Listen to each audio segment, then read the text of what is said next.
Hello, my name is Mariah Chapman, and I'm happy to present the Lifetime Ecology Achievement Award to Robert Payne today.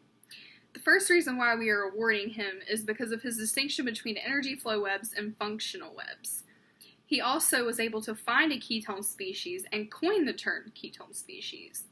And lastly, he was able to determine interaction strengths within food webs and define that term. Before Robert Payne, most of these food webs just described energy flow or nutrient flow in between species, but that doesn't really tell us much about how species controlled one another or whether they did or not. So Robert Payne started looking into functional webs, and that's how much per capita effect of one species on another, so how much the individuals of one species are able to affect the individuals of another species. And this is found through experiments. And one important experiment that Robert Payne did was looking at sea stars and bivalve mollusk populations. And with a sea star, there were many species of mollusks or oysters and clams. But he decided to take away these sea stars from certain habitats and see what happened.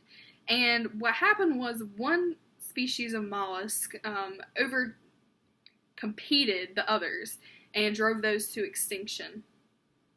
So he figured out how important these sea stars were to these habitats with the species richness or number of species within these habitats that were found.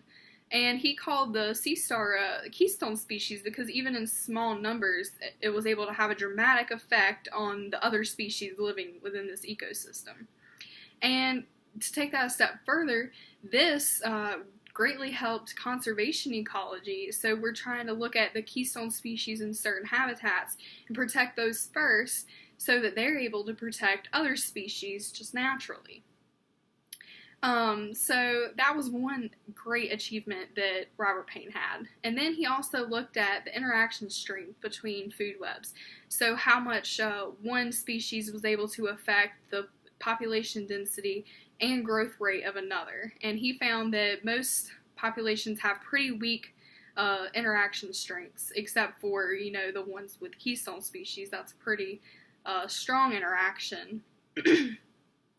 But he was able to figure out that just because there's a lot of energy flow in between two species within a food web, that doesn't mean that one is controlling the other or that one has a lot of effect. So you have to look at the interaction strength whenever it comes to that aspect of the food web. Congratulations to Robert Payne.